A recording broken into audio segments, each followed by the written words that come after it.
Sevgili dostlar, ben Koray. Bugün sizlerle Honda ADV 350'yi konuşacağız. Sıfırdan 100'e bir bakalım.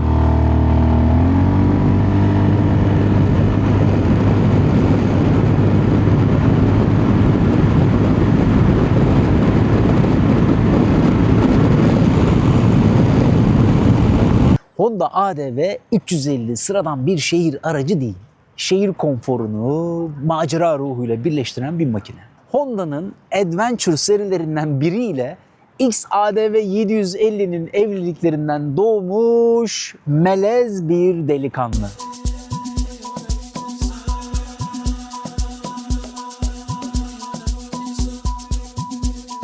Delilah, Delilah, why you wanna break me so? Delilah, Delilah, why you wanna break me so? I can tell you've been mixing. Bana şunu sorabilirsiniz. Yahu kardeşim herkes anlattı. Sen niye anlatacaksın bu makineyi? Çünkü size güzel, değişik, enteresan verilerle anlatacağım bu makineyi. Vallahi her yerde gördüğünüz şeyler değil bunlar.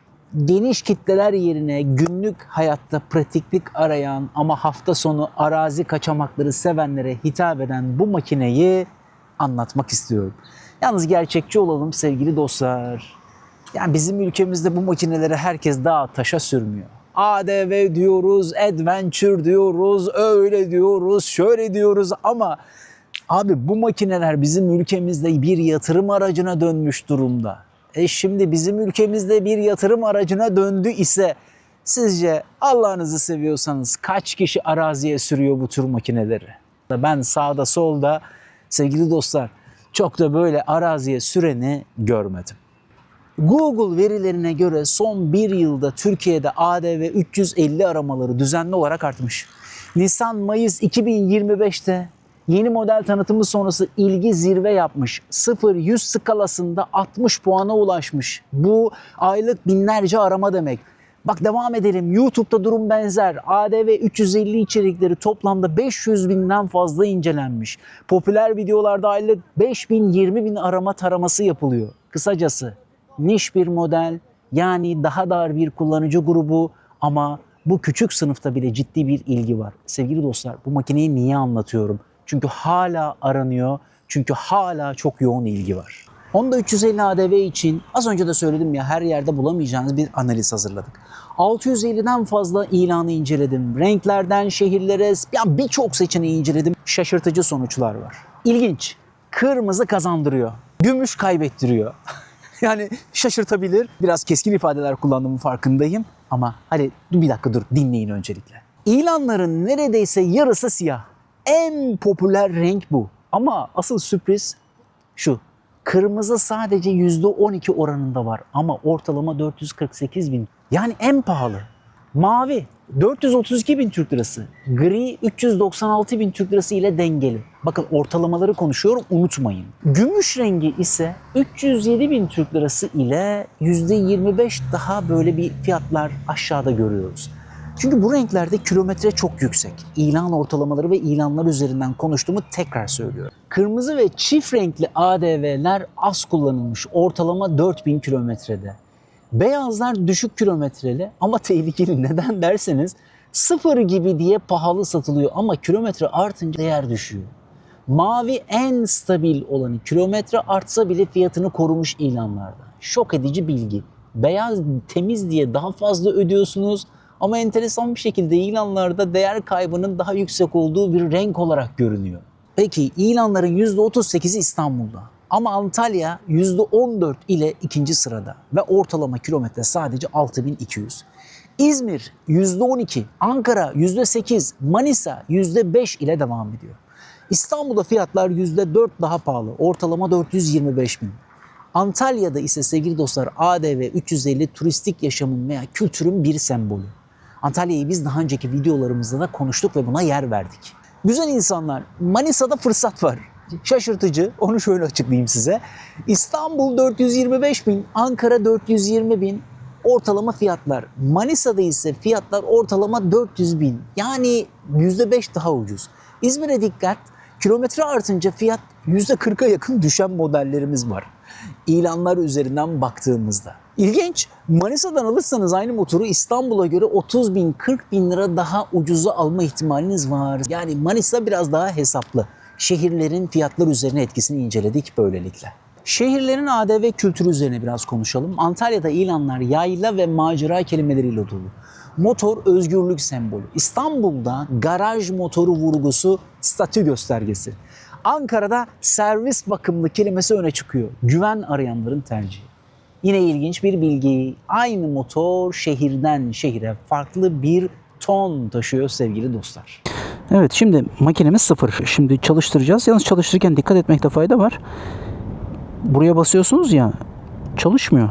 Diyor ki tam basman lazım. Frene kuvvetlice basacaksın. Öyle çalıştıracaksın. Biraz tasarıma bakalım şimdi. Sıra burada. Tasarım tarafına baktığımızda ADV 350 tam bir melez makine demiştik. Yani bir maxi scooter ile sanki böyle bir enduro'nun aşk çocuğu demiştik hatırlarsanız. Önde keskin led farlar, yüksek rüzgarlık, 2025 modelinde artık 4 kademeli olarak geliyor. Şimdi ne hissettim? Yani yan rüzgar abi çok fazla. Yani inan şu camla olmaz dostlar. Ben bu camla, yani ben böyle uzun yola gideyim, touring yapayım. İşte şehirler arası. Yok, bu cam yorar. Ya işte zaten hani adventure ruhunu yansıtmak için bu camı böyle koyuyor. Ama gerçekçi olalım. Üreticiye maliyeti de aşağı çektiği için bunu da böyle koyuyor. Şu cam bence uygun değil. Çok ciddi olarak yandan rüzgar alıyorsunuz. Bütün şu rüzgar var ya, hemen böyle böbreklerinizde, vücudunuzun sağında solunda. Kollardan çok ciddi rüzgar alıyorsunuz. Yanlarda korumalı plastikler, arkada arazi kültürünü, bu ruhu yansıtan çamurluk. Yani ben arazi tarafında da varım diyor. Globaldeki yorumlardan ve Türkiye'deki yorumlardan sosyal medya yorumlarına kadar abi herkes frenlerden çok memnun. Önde de arkada neyimiz var? ABS'miz var. 2. Sevgili dostlar, ön amortisörden çok memnunlar. Arka amortisörden şikayetçiler globalde. Biraz sert buluyorlar. Süspansiyonlar şova. Önde Nissin. Biz bunu Transalp videomuzda da, XADV videomuzda da konuşmuştuk. Japonya'nın önde gelen fren üreticisi kaliperlerde Nissin'i görüyoruz. Hemen kısacık bir frenlerini inceleyelim. Yani şu anda 100'le gidiyoruz. Bir basalım bakalım. Evet, iyi mi? İyi. Bu arada gördüğünüz gibi ben frenlere sert bastığımda anında ne yaptı dostlar? Hemen dörtleri yaktı. Tekrar bir gösterelim. Gördüğünüz gibi hemen dörtleri yakıyor. Ama frenleri çok beğendim. Frenler çok başarılı. Sanki böyle bir ön tarafa da bastığınızda böyle bir kombine etkisini de görebiliyorsunuz. Şova amortisörlerimiz var. 31 nokta küsür Nm torkumuz var. 28 nokta küsür sevgili dostlar neyimiz var? Beygirimiz. Ya bunlar çok kitabı bilgiler. Ben bunları bir tarafa bırakıyorum. Abi çok merak eden varsa sevgili dostlar oradan girip bakabilir. Ben bunun yorumunu yapayım size. İlk kalkış çok güçlü. Gücünü kendisine hissettiriyor. Kalkıyorsunuz. Kalktıktan sonra böyle bir yavaşlama, böyle ondan sonra artık böyle daha sonra gidebilirlerde gitmeyi gösteriyor. Peki yani üstünde hissettiğim güç ne? Bakın size bir kıyas yapmak istiyorum. Bu kıyasa gıcık olabilirsiniz. Dostlar ben ne kullanıyorum? Yani bu kanal için biz ne yapmıştık? Zontes almıştık. Sonra ben Zontes'ten çok memnun kaldığım için Zontes bende kalmaya devam ediyor. İnanın hızlanma, frenaj ve buna benzer şeylerde çok ciddi farklar görmüyorum. Yani Zontes'in de süratlenmesi, frenajı ve buna benzer şeyleri çok iyi ama yani onların genel bir kalitesini burada seziyor muyum, görüyor muyum? Evet görüyorum. Tamam, önemli olan bu. Teknik veriler internette var. Dostlar, siz bu makineye bindiğinizde Forza 350'nin ta kendisini görüyorsunuz. Abi nedir Forza 350? Diyeceksin ki Forza 350, abi Forza 350 burada yok ki. Tamam biliyorum yahu, biliyorum Forza 350 burada yok. Forza 350 Türkiye'ye gelmiyor.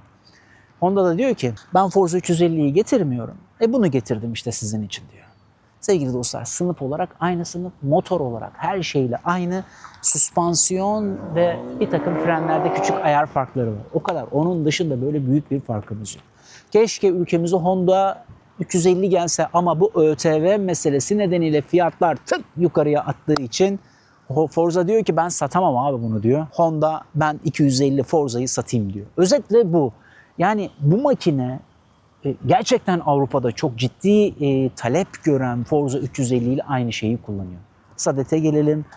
26.000 adet Avrupa satışı var. İtalya'da, Fransa'da, İspanya'da rekor talep görüyor. Sınıfın lideri.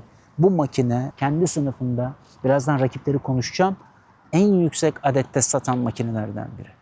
İnsanlar genel olarak hızlanmasından, osundan busundan memnun. Yalnız şimdi bak, teknik verileri istediğiniz yerde bakabilirsiniz ama gerçekçi olalım. Bu makine bu sınıfta güç arayanlar için çok uygun. Bu makine bu sınıfta böyle çakıldı, tozlu, oydu, buydu, araziydi arayanlar için daha uygun. Bunu özellikle söyleyeyim.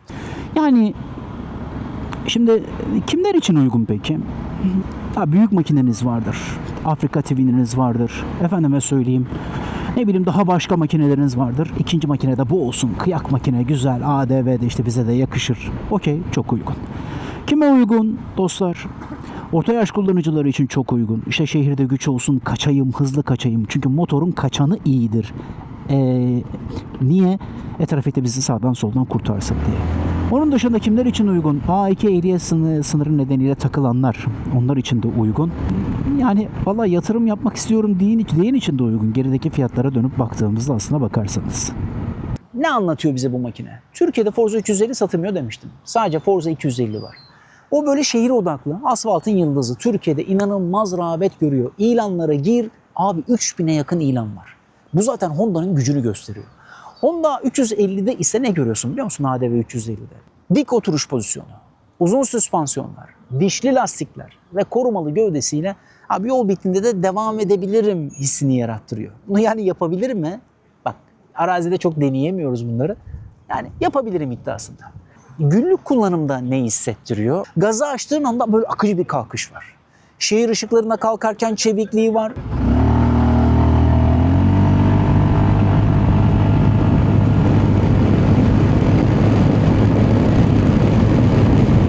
İyi mi? Hızlı mı?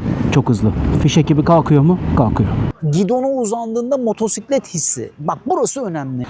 Tuhaf yalnız işte şurası bir motosiklet hissi yaratıyor. Zaten bunu o yüzden böyle yapmışlar. Niye kapalı değil ya diyorsun.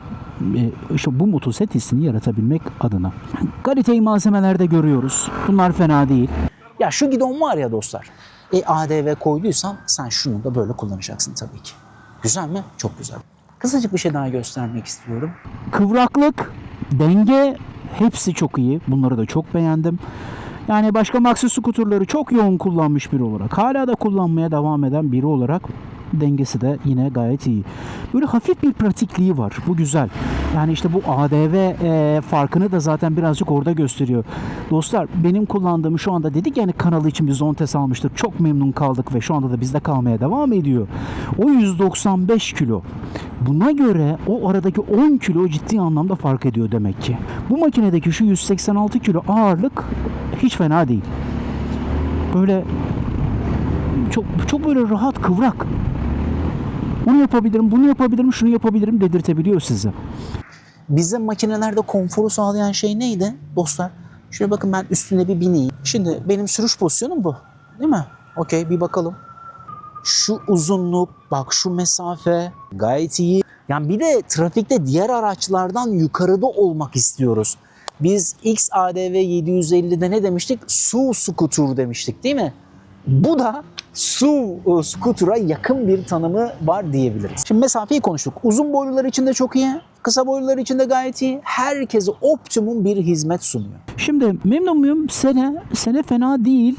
Peki hani globaldeki yorumlar ne diyordu? Uzun yolda biraz ağrıtıyor demişlerdi. Bilmiyorum, şu anda rahatım. Bir de çok önemli bir kısım var. Dostlar ne o? Şu selenin şurası var ya, şura ince. İşte bu kısa boylular için çok büyük bir avantaj. Çünkü biliyorsunuz sele ne kadar kalınlaşırsa kısa boylular için o kadar zorlaşıyor. Buranın inceliği, şu uçtaki incelik gayet iyi.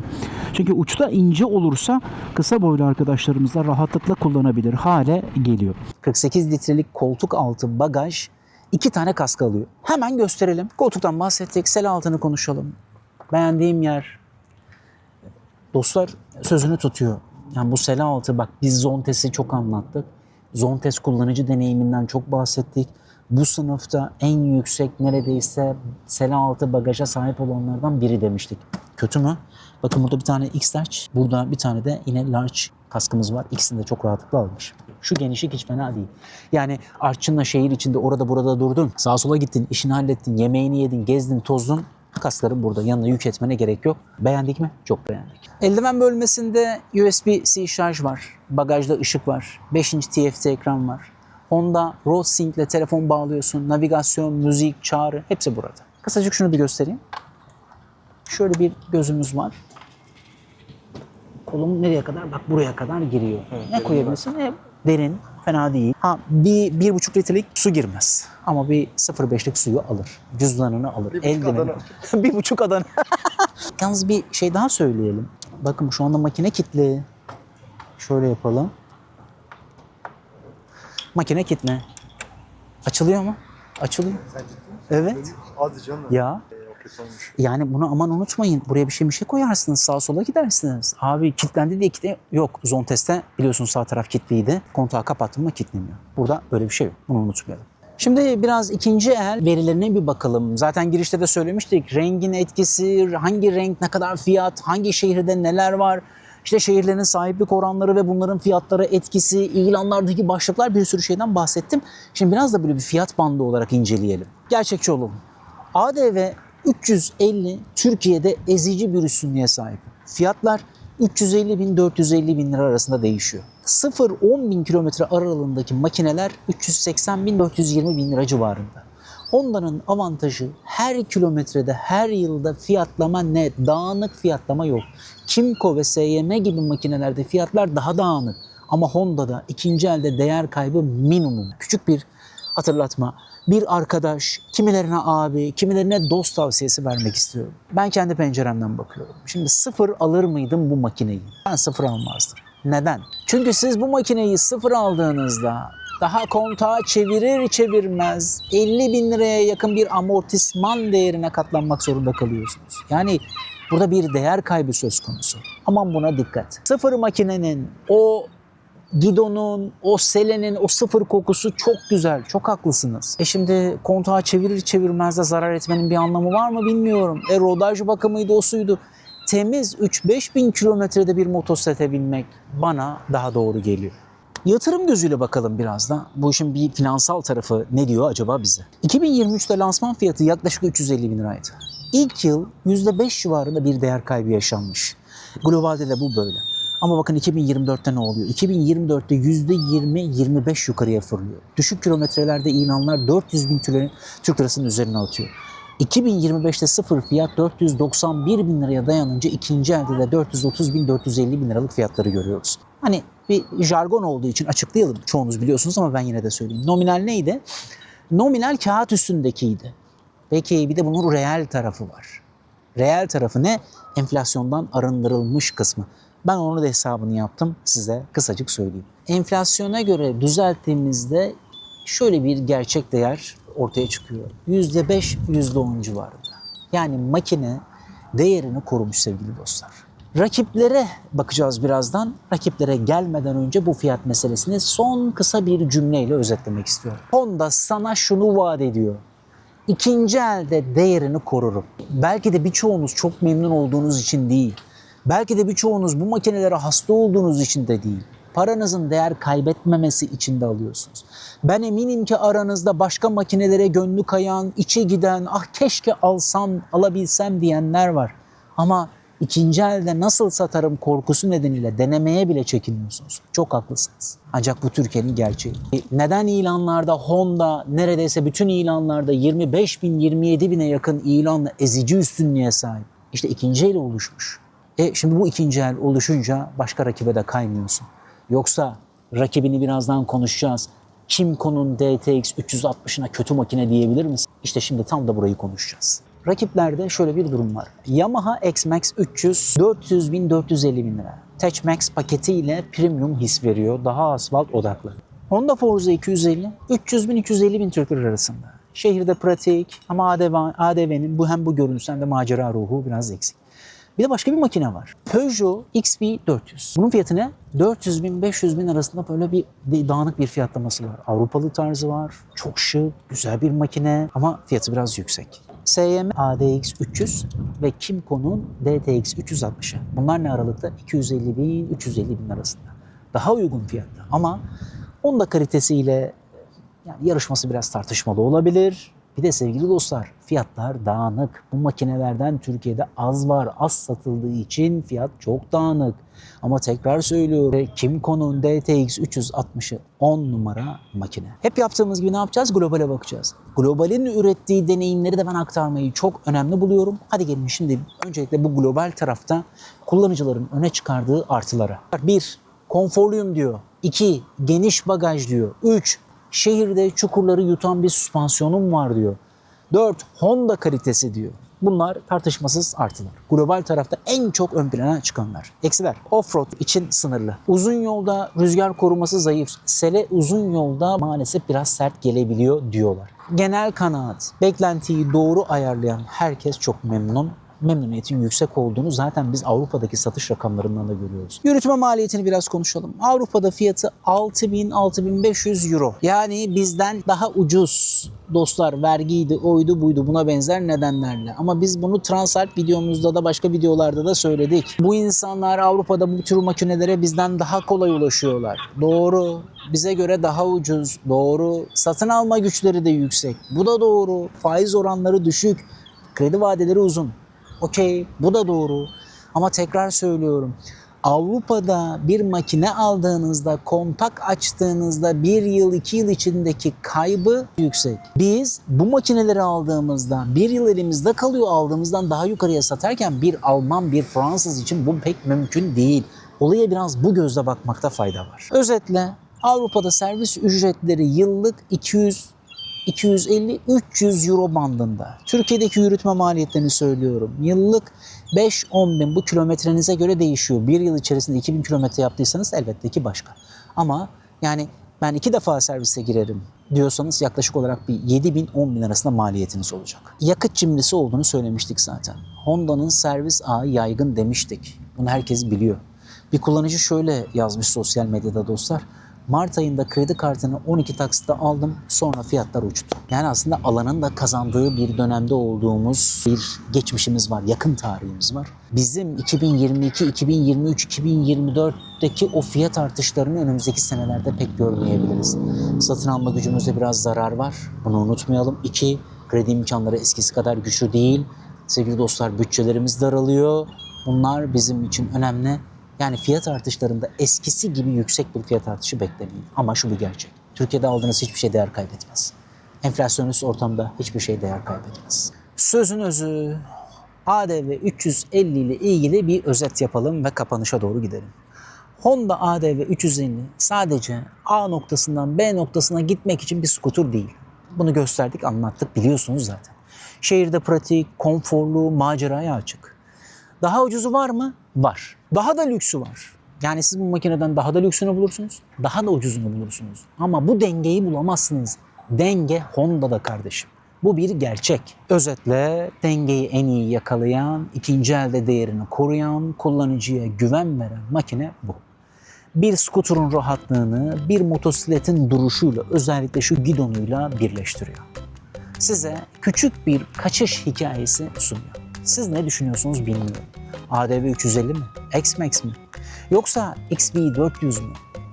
Yorumlarda bunun üzerine biraz sohbet edebiliriz isterseniz. Son cümlemiz, çok daha iyileri olabilir, çok daha lüksleri olabilir. Siz ne istiyorsunuz? Bana iyi hissettirecek makine ne diyorsunuz? Bu sorulara nasıl yanıt veriyorsunuz? Bu makinenin size iyi geleceğini düşünüyorum ama uyarılarıma dikkate almanız da belki de işinize yarayacaktır diyorum. Dostlar, bizi izlediniz, bizimle birlikte oldunuz. Bir incelemeyi daha böylelikle benim gözümden Korayca yaptık. Efendim, eşlik ettiğiniz için teşekkür ediyoruz. Yine bu yakışıklı martılar ve bu güzel İstanbul manzarasında sizlere veda ediyoruz. Efendim, kazasız belasız inşallah. Karnınız soğuk, sırtınız pek olsun. Selamlar, sevgiler.